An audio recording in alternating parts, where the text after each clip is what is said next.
The shuttle from Earth docked at Station Varath 7 with a soft hiss. Inside, Kang Do-hyun grabbed his bag and waited for the doors to open. He had traveled for 3 months through empty space to reach this place. The Galactic Military Academy, the most famous training center in the known universe. And he was one of the first humans ever allowed to attend. The doors slid open. Do-hyun stepped out and felt something strange immediately. His body felt light. Too light. Like someone had removed weights from his shoulders that he never knew he was carrying. He looked down at his feet, half expecting to float away. The station's gravity was set to galactic standard. 0.4 Earth Gi less than half of what he had lived with his entire life. A tall, thin alien approached him. It had 4 arms, pale blue skin, and eyes that looked like pools of silver water. Its translator device hummed as it spoke. "Welcome to the Academy. I am Tessic, your orientation officer. You must be the human." "Kang Do-hyun," he said, bowing slightly out of habit. Tessic studied him with obvious curiosity. "You move strangely. Most species stumble when they first experience gravity changes. You seem unaffected." Do-hyun shrugged. "Where I come from, everything is heavier. This feels like walking on clouds." Tessic's silver eyes blinked slowly. "Yes, we have read about Earth, a death world, they call it. Crushing gravity. Poisonous atmosphere. Predators everywhere. I admit, I am surprised you look so ordinary." Do-hyun almost smiled. He had heard this before. Humans looked weak compared to most alien species. No claws, no scales. No natural armor. Just soft skin and flat teeth. What the galaxy did not understand was that humans did not need those things. They had something else. Something harder to see. Tess-Ik led him through wide corridors filled with aliens of every shape and size. Some walked on 2 legs like him. Others floated. Some crawled along the walls. Do-hyun kept his face calm, but inside he was amazed. 6 months ago, humanity did not even know aliens existed. Now he was walking among them. The mess hall was enormous. Hundreds of beings sat at long tables, eating foods that Do-hyun could not identify. The smell was strange but not unpleasant. He grabbed a tray from the serving line and looked at his options.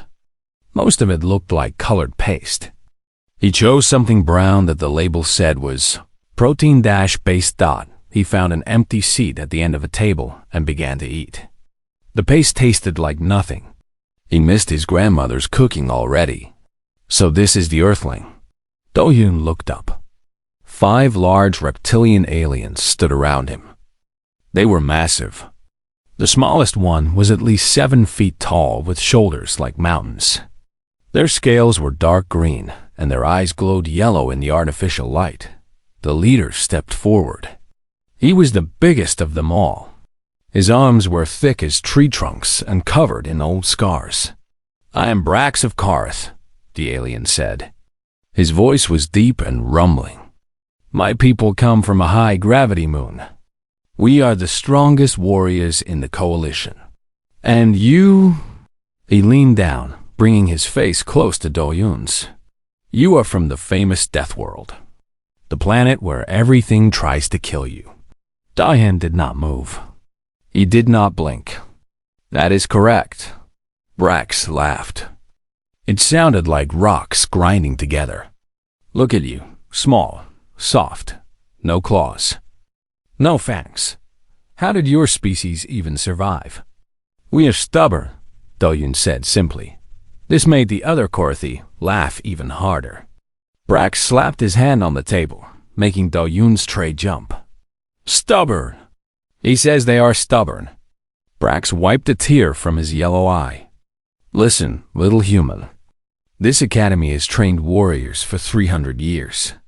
Korthi, Sirene, Balari, real fighters. Not soft creatures from planets with bad weather." Do-hyun continued eating his paste. "I understand. Brax's laughter faded. He had expected fear, anger, something, but the human just sat there, eating, like Brax was not even worth noticing. "We will see how stubborn you are during combat trials," Brax growled. "I will request you as my opponent personally. And when I break your bones, remember this moment. Remember that I warned you." Do-hyun looked up. His dark eyes met Brax's yellow ones. "I will remember." Something in that gaze made Brax hesitate, just for a moment. Then he snorted and walked away, his followers trailing behind him. Tessek appeared at Do-hyun's side. The Valari's forearms were clasped together nervously. That was Brax. He has hospitalized 6 cadets in training exercises. 3 of them never recovered fully. "You should be careful." "Thank you for the warning," Do-hyun said. "You do not seem afraid." Do-hyun finished his paste and set down his spoon. "On Earth, we have animals called bears. They weigh 800 pounds and can run 30 miles per hour. They have claws that can tear through metal. When I was 16, one attacked my grandfather's farm. He stood up and picked up his tray. I killed it with a knife." Tessek's silver eyes went wide. "You... what?" "It took 3 hours. I still have the scars." Do-hyun walked toward the tray return. Brax is big, but he has never fought something that refuses to die. That night, Do-hyun lay in his small room and stared at the ceiling. The bed was too soft. The air was too clean. The gravity was so light that he felt like he might float away in his sleep. He thought about home, about the heavy pull of Earth that had shaped every muscle in his body since birth, about the air that burned with pollution and the water that had to be filtered 3 times before drinking, about the summers that could boil blood and the winters that could freeze. Earth was a hard world. It did not forgive weakness. Every human who survived childhood had already passed tests that most aliens could not imagine. The galaxy thought humans were soft because they looked soft. They would learn differently. Do-hyun closed his eyes. Tomorrow, training would begin. He would show them what a Deathworld could create. He would show them what it meant to be human. Outside his window, the stars stretched into infinity. Somewhere among them, Earth spun in its orbit, that beautiful blue marble wrapped in clouds and chaos. His home, his forge, the place that had made him unbreakable. Combat Assessment Day arrived with the sound of alarms echoing through the academy halls. Cadets from every species hurried toward the arena, a massive dome at the center of the station that could create any environment imaginable. Today, it was set to standard conditions. Flat ground, clear air, no place to hide. Kang. Do-hyun walked calmly through the crowd. He had not slept well. The low gravity made his body feel wrong, like wearing clothes that did not fit. But he had trained through worse. Much worse. The arena's seats were already full. Thousands of cadets had come to watch. Word had spread about the human from the Deathworld. Some wanted to see what he could do. Most wanted to see him fail. Instructor Valeth stood in the center of the fighting floor. She was a Syrian, an ancient species with skin that glowed different colors based on their emotions. Right now, she glowed steady blue, calm, professional. "Today we assess your combat abilities," Valeth announced. Her voice carried through the dome without any technology. Paired combat. Weapons set to non-lethal. Fight until submission or unconsciousness. "The matches are random." She paused. "Mostly random." The holographic board above the arena flickered to life. Names appeared in pairs. Do-hyun searched for his own. Kang Do-hyun versus Brax of Korath. The crowd erupted. Do-hyun heard laughter, cheers, and what might have been bets being placed. In the stands, the Korethi cadets were already celebrating. Their champion against the soft human. It would not even be a contest. Finally, a deep voice said behind him. Do-hyun turned. Brax stood there, cracking his knuckles. The sound was like breaking wood. The Korathi had 12 fingers on each hand, and every one of them was thick with muscle. "I asked Instructor Valith for this match personally," Brax said. She agreed. She also agreed to let me use full power. Non-lethal settings can still break bones, little human. "Many bones. I understand," Do-hyun said. Do you? Do you really?" Brax leaned close. "My people have trained for war since before your species learned to make fire. We are born warriors." "You are born prey." Do-hyun said nothing. He simply walked toward the fighting floor. In the stands, a young woman watched with worried eyes. Yoon Seri had arrived at the academy 2 days after Do-hyun. She was a pilot specialist, one of only 3 humans at the academy. She had seen the way Do-hyun moved during morning exercises. There was something different about him, something controlled. But Brax was a monster. Even other Kursi feared him. "He's going to die," said the Valari beside her. Ser. I gripped her seat. "Maybe not." Do-hyun and Brax faced each other on the arena floor. The size difference was almost funny. Brax stood 8 feet tall and weighed over 400 pounds. Do-hyun was average height for a human, 5'10", 170 pounds. Instructor Valith raised her hand. "Begin." Brax charged. He moved fast for his size, incredibly fast. The ground shook with each step. His massive fist pulled back, ready to crush the human skull with a single blow. The crowd held its breath. Everyone expected Do-hyun to dodge, to run, to do anything except what he did. Do-hyun stepped forward. He stepped into the charge. His right foot planted. His hips turned. His fist shot forward like a bullet from a gun. The impact echoed through the entire arena. Brax flew backward. His feet left the ground completely. He traveled 15 feet through the air before crashing down on his back, gasping for breath. His chest plate, made of natural Korathi bone scale, had cracked from the blow. Silence filled the dome. Nobody moved. Nobody spoke. The Korathi cadets stared with their mouths hanging open. Instructor Valith's skin flickered through colors so fast it looked like a light show. Brax struggled to rise. His yellow eyes were wide with shock and something else. "Fear." "What?" he gasped. "What are you?" Do-hyun rolled his shoulders. He had not even taken a fighting stance. "On Earth," he said, "we train under 10 times this gravity. Every day of our lives, our muscles work against a force that would crush most species. Our bones grow thick. Our tendons become like steel cables." He raised his fists.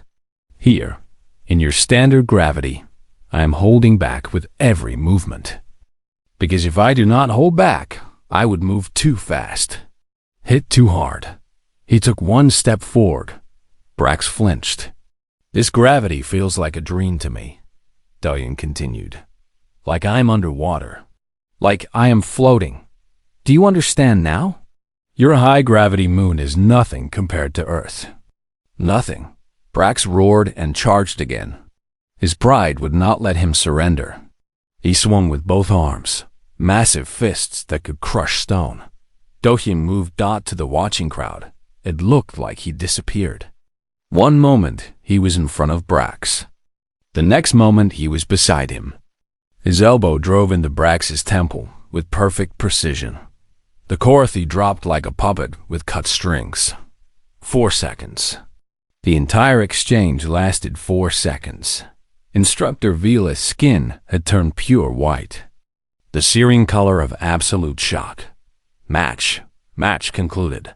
Victor, Cadet Kang. The arena remained silent for 3 long heartbeats. Then the noise began. Shouting, arguing, disbelief. Some cadets were already running to tell others what they had witnessed. Do-hyun looked down at Brax's unconscious form. The Korathi's chest rose and fell slowly. He would live. He would heal. But he would remember this moment forever. Medical drones floated down to collect the fallen warrior. Do-hyun turned and walked off the arena floor.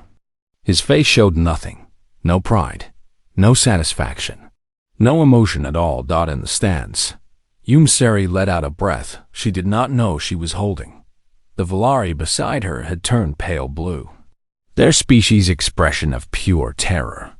That was not a fight, the Valari whispered. That was an execution. Seri watched Do-hyun disappear into the exit tunnel. She thought about Earth, about the heavy gravity that pulled at every step, about the predators that hunted in every forest, about the diseases that killed millions, about the wars that never seemed to end. Humans did not look dangerous. That was the trap. Inside those soft bodies lived something forged by the cruelest planet in the galaxy. Something that refused to break no matter what the universe threw at it. The Valari asked her something, but Seri did not hear. She was too busy smiling. Earth had sent its children to the stars, and the stars were about to learn respect. News traveled fast through the academy. By the next morning, every cadet on Station Varath 7 knew what had happened in the arena. The human from Earth had defeated Brax of Korath in single combat. Not through tricks. Not through technology. Through pure, raw, terrifying strength. Kang Do-hyun noticed the change immediately. When he walked through the corridors, other cadets moved out of his way. Some watched him with curiosity. Others watched him with fear. A few watched him with hatred. He did not care about any of them. He was here to learn, to train, to become the best soldier he could be. Everything else was noise, but the galaxy would not let him ignore it. In the following weeks, species that had dismissed humans began to study them. They searched databases. They read reports. They watched old videos from Earth that humanity had shared with the Coalition. What they found made them uncomfortable. Humans were persistence hunters. They did not chase prey with speed like the Valari. They did not ambush prey with strength like the Korathi. Instead, they followed their prey for hours, sometimes days, walking, running, never stopping. They chased animals until those animals collapsed from exhaustion, until their hearts gave out from endless fear. Humans could run marathons. They could swim across oceans. They could climb mountains so tall that the air became too thin to breathe. And they would keep climbing anyway. And then there was their history. The Galactic Coalition had existed in relative peace for over 1,000 years. Wars happened, yes, but they were rare, controlled, civilized. Humans had been killing each other since before they learned to write. They had created weapons that could destroy entire cities in seconds. They had fought wars that killed millions. They had built bombs that could crack planets, and yet they survived. Always, they survived. Park Ji-woo was the Academy's other famous human now. She was an engineering specialist with brown hair always tied back and grease stains on her uniform. Unlike Do-hyun, she enjoyed talking to aliens. She found their questions funny. Is it true humans can function without sleep for days? A Valari student asked her one afternoon. Ji-woo thought about it. The record is about 11 days. The person went a little crazy, but he lived. The Valari's forearms trembled. 11 days? Without rest? We also have something called caffeine, Ji-woo added. It is a poison that makes us more awake and more focused. We drink it every morning. You consume poison? For breakfast? We consume lots of poisons. Alcohol, nicotine, capsaicin. That is the chemical that makes food spicy. It literally causes pain, but we think it tastes good. The Valari looked like it might faint. Ji-woo smiled. She enjoyed this part. Another student, a small serene with flickering orange skin, raised its hand. What about the water that falls from your sky? The frozen kind that kills plants? You mean hail? Ji-woo nodded. Yeah, that happens. Sometimes the ice balls are as big as your fist. They can dent metal, break windows, kill small animals. And you just live with this? We complain about it mostly. Sometimes we post pictures on the internet. The Syrian's skin turned pale. Jiwoo was pretty sure that meant horror, but not everyone at the academy found humans fascinating. Some found them dangerous, threatening. Wrong. Commander Zorath was one of these. He was a hegemony officer, part of a political faction that believed the Galactic Coalition should remain pure. No new species, no Deathworlders, no humans. Zorath had opposed Earth's admission from the beginning. Humans were unpredictable, violent. They had nearly destroyed their own planet before they learned to travel between stars. What would they do to the galaxy? Now, watching Do-hyun's combat footage for the 100th time, Zorath felt his concerns grow deeper. The human had held back. Even while defeating one of the strongest Korethi warriors, he had been holding back. His movements were too controlled, too careful. He was afraid of his own strength. That terrified Zorath more than anything. We cannot allow this to continue, he muttered to his aide. If the galaxy learns that a single untrained human can defeat our best warriors, the balance of power will shift forever. What do you suggest, Commander? Zorath's mandibles clicked thoughtfully. An accident. Something tragic but explainable.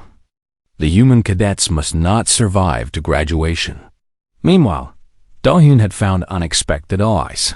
Tessik, the Valari orientation officer, had become something like a friend. The four-armed alien found humans endlessly interesting and asked questions constantly. Do-hyun found the attention annoying but also somehow comforting. Gurn, Brax's younger cousin, had approached Do-hyun 3 days after the arena fight. The young Korethi was smaller than Brax, but still massive by human standards. Teach me, Gurn had said simply. Do-hyun raised an eyebrow. Teach you what? How to fight like you. How to move like water and strike like lightning. Brax was the strongest of our generation. You destroyed him without effort. I want to understand. Do-hyun considered the request. Then he nodded. We start tomorrow, early. Yoon Sari had also become a regular presence. The pilot found Do-hyun during meals and sat with him whether he wanted company or not. At first, he found her annoying. She talked too much, smiled too easily. But slowly, he began to appreciate her presence. She reminded him of home, of people who understood what it meant to be human. You are making enemies, Sari warned him one evening. The hegemony faction does not want us here. They think humans will upset everything. Do-hyun stirred his food. The replicators still could not make proper Korean cuisine, but they were getting closer. They are probably right. Does that not worry you? He looked at her. On Earth, everything tried to kill us. The animals, the weather, the diseases. Even our own planet tried to shake us off with earthquakes and volcanoes. We are still here. He took a bite of his food. A few politicians do not scare me. Sari shook her head but smiled. You know, back home, they told us to be diplomatic, to make friends, to show the galaxy that humans are peaceful. I am peaceful, Do-hyun said. You put Brax in the medical ward for 2 weeks. He attacked first. I just defended myself. He almost smiled. Almost. Peacefully. Sari laughed. It was a good sound. A human sound. In this station full of aliens, it felt like a small piece of home. Neither of them knew that Commander Zorath was watching, planning, waiting. The humans had made their mark. Now the hegemony would make theirs. The orbital survival exercise was mandatory for all second semester cadets. 48 hours on an abandoned station. Limited supplies. Simulated emergencies. The academy used it to test teamwork, problem-solving, and survival instincts. Teams were assigned randomly. Kang Do-hyun found himself grouped with Tessik, Gurn, and two Siren twins named Lis and Ven. The twins communicated mostly through color changes, their skin flickering in patterns too fast for most species to understand. The shuttle dropped them on Station Keth 9, a derelict research outpost that had been empty for 50 years. Dust covered every surface. The lights flickered weakly. The air tasted stale and recycled. 48 hours, Tessik reminded everyone. We must locate the beacon, activate it, and survive until extraction. Gurn cracked his massive knuckles. Simple enough. Do-hyun said nothing. Something felt wrong. The station was too quiet, too dark. His instincts, sharpened by 22 years on Earth's unforgiving surface, were screaming warnings. Stay alert, he said quietly. 6 hours into the exercise, everything collapsed. The lights died completely. Emergency power failed. The temperature began dropping immediately as the heating system shut down. Tessik's 4 arms flew across a console, trying to restore basic functions. This is not part of the exercise, the Valari said, voice tight with fear. Someone has sabotaged the station's core systems. Life support is failing. Can you fix it? Do-hyun asked. Maybe, if I can reach the engineering bay. But the main corridors are sealed. Someone has locked us in. Ven's skin flashed urgent red. Lis translated through the console's limited speaker system. Oxygen levels dropping. We have maybe 4 hours. The temperature continued to fall. Breath became visible in the air. Frost began forming on the walls. The Syrian twins collapsed first. Their species required precise atmospheric conditions to survive. As the air thinned and cooled, their bodies simply shut down. They were not dead, but they would be soon without help. Gurn was next. Korathi were reptilian. They needed warmth to function. As the cold deepened, his movements became slow and clumsy. His yellow eyes grew dull. Cannot. Feel my arms? Gurn mumbled. Body. Shutting down. Do-hyun stripped off his thermal jacket and wrapped it around the Korathi. Then he removed his undershirt and covered Gurn's head. Tessik stared at him. What are you doing? You will freeze. Humans run hot, Do-hyun said through chattering teeth. Our core body temperature is higher than most species. We can survive cold longer. He lifted the unconscious Syrian twins onto his shoulders. Together, they weighed nearly 200 pounds. He did not even grunt from the effort. You need to get to the engineering bay and fix life support. I will carry them. That is impossible. The emergency bulkheads are sealed. We would need to go through the maintenance tunnels. Then we go through the maintenance tunnels. Tessik's silver eyes were wide with something between awe and horror. The maintenance tunnels have no heating, no lighting. The automated defense systems might still be active. Do-hyun adjusted the twins on his shoulders. Then we move fast. What followed was a nightmare.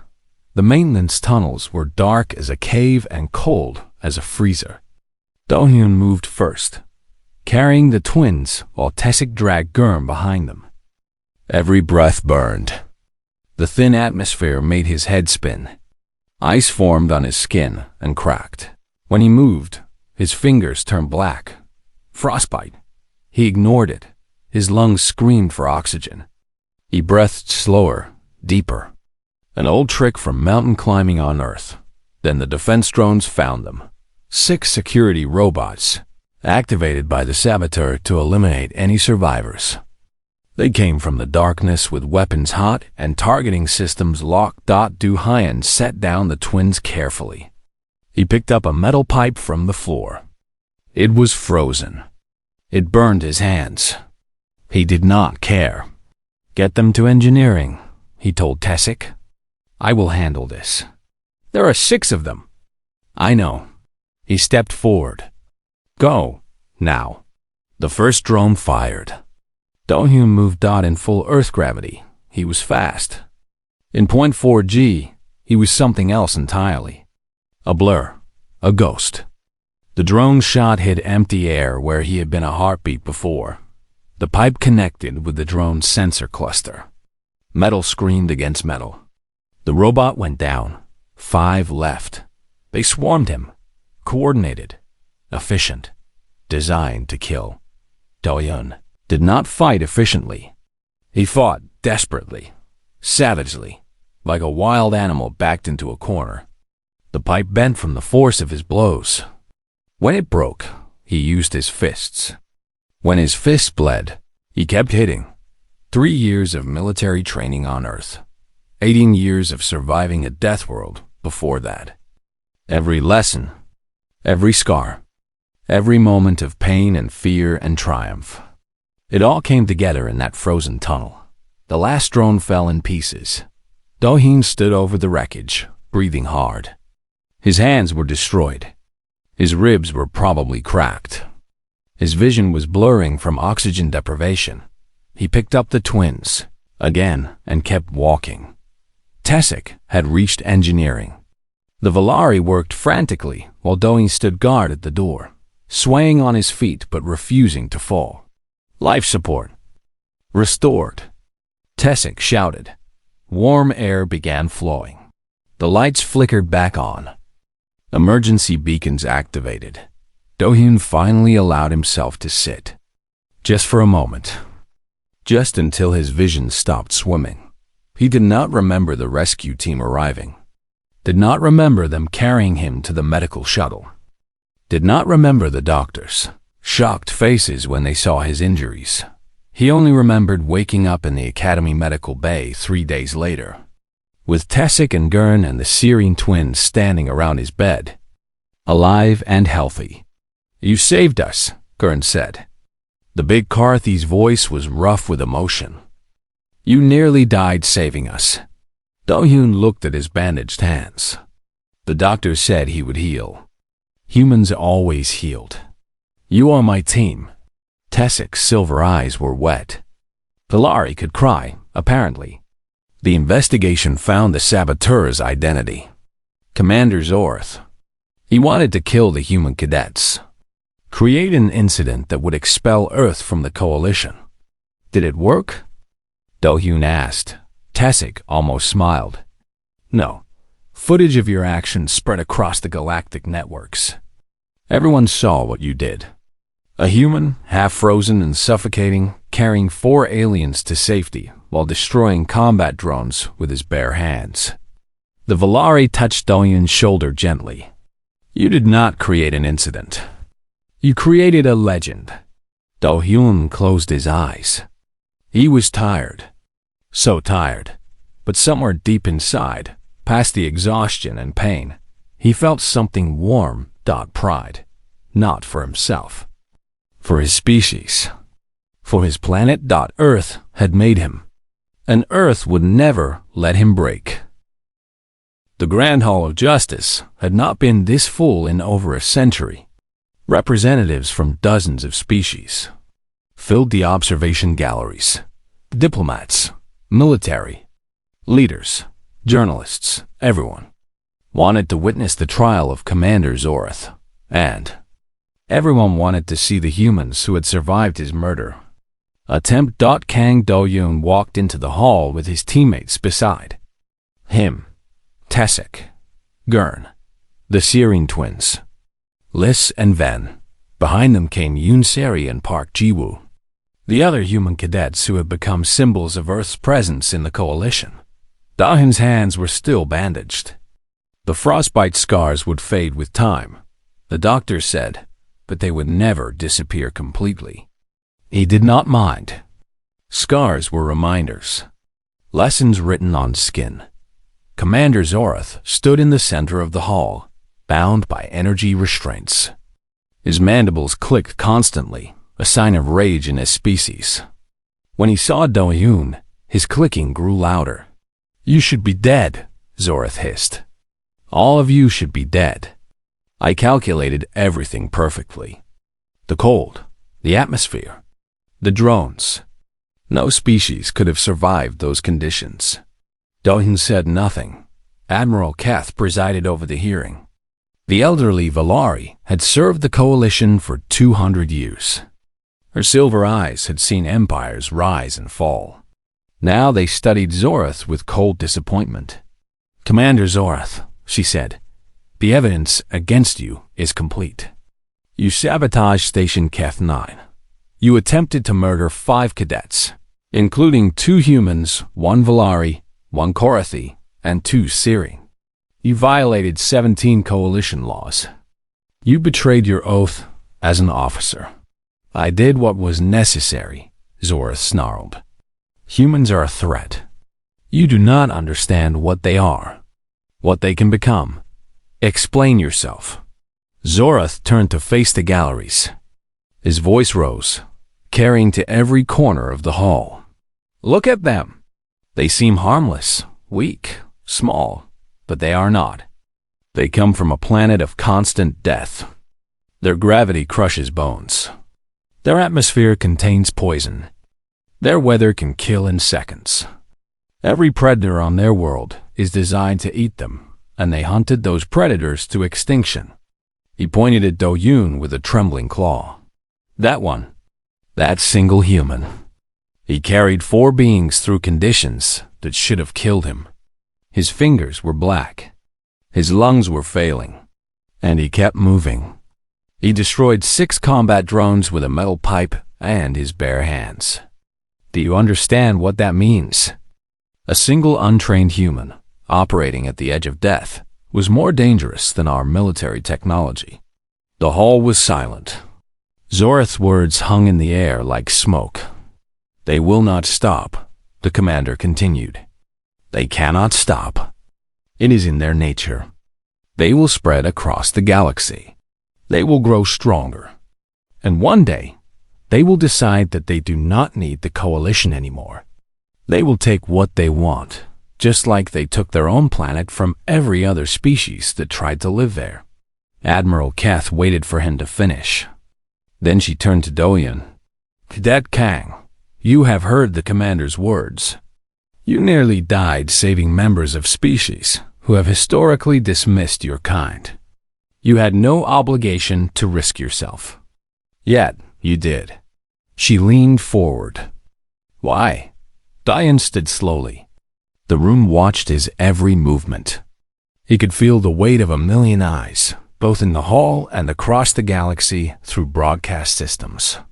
"On Earth," he said, "we have a saying. Those who walk together survive together." He looked at his teammates. At Tessic, whose 4 arms had worked frantically to save all of them. At Gurn, who had put aside his species' pride to learn from a human. At Liss and Ven, whose flickering colors now showed something warm and grateful. "I did not save aliens," Do-hyun continued. "I saved my team. My friends. When the cold came, when the air ran out, when the drones attacked, they were not Valari or Korathi or Searing to me. They were people I cared about. People I would die to protect." He turned to face Zorath directly. "You are right about some things. Earth is a harsh world. It has shaped us in ways that other species cannot understand. We are stubborn. We are relentless. We do not know how to surrender. But you are wrong about what that means." Do-hyun stepped closer to the restrained commander. "We did not survive our planet by conquering it. We survived by working together. Tribes helping tribes. Nations helping nations. When disaster struck, humans from across the world sent aid. When enemies attacked, strangers became allies. That is how we reached the stars. Not through strength alone, but through cooperation." He gestured to his teammates behind him. "These are my people now. Valari, Korathi, Searing, human. It does not matter where we come from. It matters where we are going." He looked directly into Zorath's eyes. Together. The hall erupted in noise, applause, arguments. emotional outbursts from species that rarely showed emotion. Admiral Keth allowed it for a moment before raising her hand for silence. "Commander Zorath," she announced, "you are found guilty of attempted murder, sabotage, and treason against the Coalition. You will be confined for the remainder of your natural life." She paused. "Take him away." Guards dragged Zorath toward the exit. He screamed the entire way, "You are fools! All of you! The humans will destroy everything. Mark my words." The doors closed behind him. The screaming faded. 3 months later, Kang Do-hyun stood on a stage before the entire academy. Admiral Keth placed a medal around his neck, the highest honor a cadet could receive. He was the first human to earn it. Beside him, Yoon Seri received recognition for breaking 17 piloting records that had stood for decades. Her smile was bright enough to light the room. Park Ji-woo had designed an engine modification that increased efficiency by 40%. Coalition engineers were already implementing it across the fleet. She accepted her award with grease still on her fingers, but the real change was happening far beyond this academy walls, across the galaxy. Recruitment applications from Earth increased by 3,000%. Humans wanted to see the stars. They wanted to prove themselves. They wanted to stand beside the species that had welcomed them into the Coalition, and the Coalition was learning to welcome them back. That night, Do-hyun stood alone on an observation deck, watching the stars. His bandages were finally off. The scars remained, pale lines across his dark skin, reminders of the cold, of the pain, of the choice he had made. Tessek found him there. "You could have died," the Valari said quietly. "I know. Would you do it again?" Do-hyun considered the question. The stars seemed to pulse gently, like a heartbeat of the universe itself. "Yes," he said finally. "Every time." Tessek stood beside him in silence. Two species, two worlds, two histories that could not be more different. And yet, somehow, they had found common ground, back on Earth. Do-hyun's grandmother watched the news reports with tears in her eyes. Her grandson, the boy who had killed a bear to protect their farm, was now a hero to the entire galaxy. She whispered a prayer of thanks to whatever gods were listening. The Deathworld had sent its children to the stars, and the stars had finally learned what that meant. Not conquest, not destruction, not the terror that Zorath had predicted. Something simpler, something stronger, something that had kept humanity alive through ice ages and plagues and wars that should have ended them. Hope, stubborn, relentless, unbreakable hope. The universe was vast and cold and filled with dangers beyond counting. But humans had faced worse. They would face worse again, and they would do it together. Always together.